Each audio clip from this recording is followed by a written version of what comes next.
আমি দেখো আজকে কি করছি। আজকে করব আমি আম পান্না শরবত করব। তো আমটা পুড়িয়েই সব অনেক সময় আম পোড়া হয়, কিন্তু আমি আম পোড়া করব না আজকে। আমি এগুলোকে এভাবে ছুলে প্রেশার কুকারে আমি দিয়ে সিটি মরে নেব।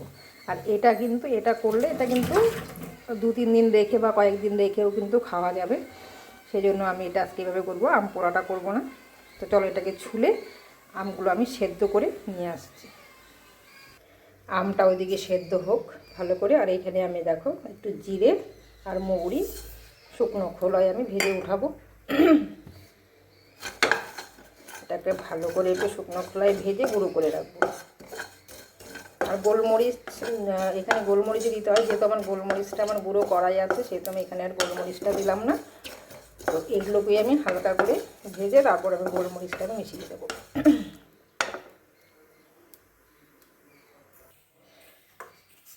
মশলাটা আমি এই নামিয়ে নিয়েছি, একটু শিলনোড়াতে গুঁড়ো করে নেব। আর কেউ চাইলে মিক্সিতেও গুঁড়ো করে নিতে পারে।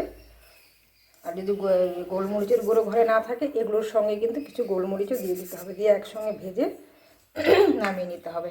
এখন আমের পরিমাণ অনুযায়ী কিন্তু চিনি যাবে। আমটা যদি বেশি হয় চিনিটাও বেশি দিতে হবে।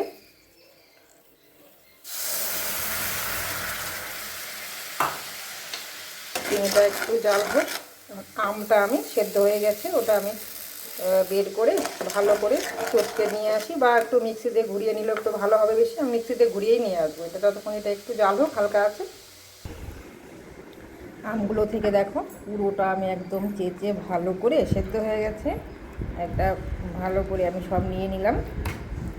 নিয়ে এখন এটাকে আমি একটু মিক্সিতে পেস্ট করে নেব।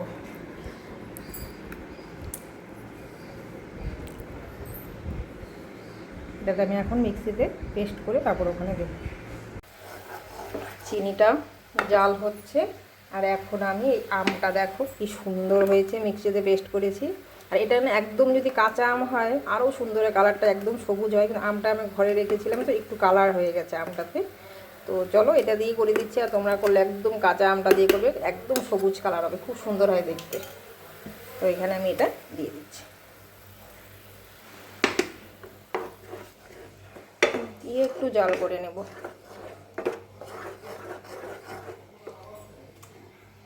একটু বিট লবণ দিয়ে দেবো, পরে যদি লাগে তখন পরিমাণ মতো আরেকটু তোমরা দিয়ে নিতে পারবে। যখন এখানে আমি জাস্ট অল্প একটু দিয়ে নিলাম।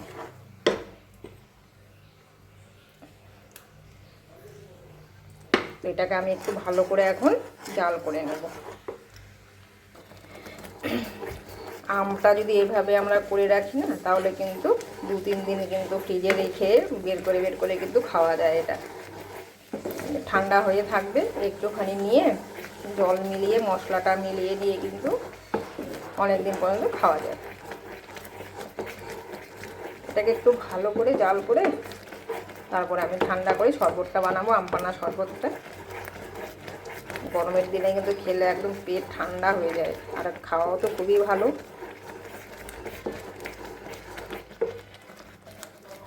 এটা কিন্তু হয়ে গেছে, এটাকে আমি আর জাল করব না, এটা হয়ে গেছে। তো এখানে পুরোটা তো করবো না, কারণ ঠান্ডা করতে হবে। তো আমি অল্প একটু করে আমি দেখাচ্ছি, বাদ বাকিটা পরে আমি ওইটা ঠান্ডা করে ফ্রিজে রেখে দেবো। বন্ধ করে দিলাম। এটাকে আমি অল্প করে নিয়ে ফ্যানের নিচে একটু ঠান্ডা করে পরে আমি শরবতটা আমি করে নিচ্ছি।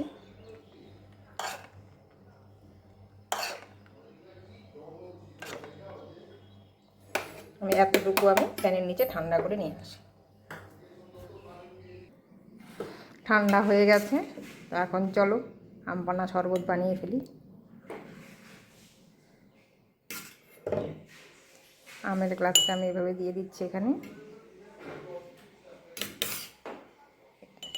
কাঁচা আম যদি থাকে এটাতে আরও ভীষণ কালারটা কিন্তু ভালো হয়। এটা আমি এটাতে দিয়ে দিলাম। এখন জল দিয়ে দিচ্ছি।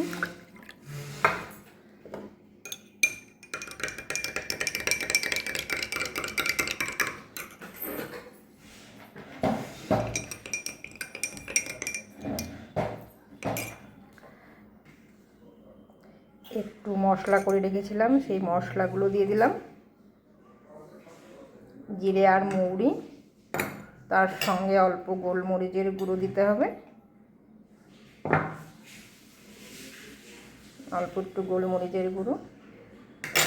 আর আমি তখন তো লবণ দিয়েছিলাম, কিন্তু একটু কম হবে, একটুখানি বিট নুন, আইস, ব্যাস।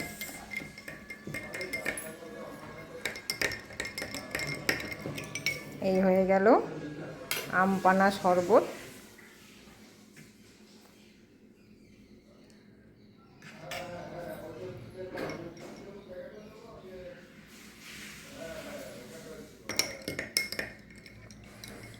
একদম ঠান্ডা ঠান্ডা শরবতটা, আপনারা কিন্তু এটা বাড়িতে করে কিন্তু খেয়ে দেখবেন, ভীষণ ভালো লাগবে কিন্তু খেতে এই আমের শরবতটা। এক গ্লাস এই গরমের দিনে একদম মানে বরফ ঠান্ডা জল দিয়ে, আর এটা ফ্রিজের মধ্যে ওই বাকিটুকু মানে রেখে দেবেন, যখন ইচ্ছে তখন বের করে খেতে পারবেন।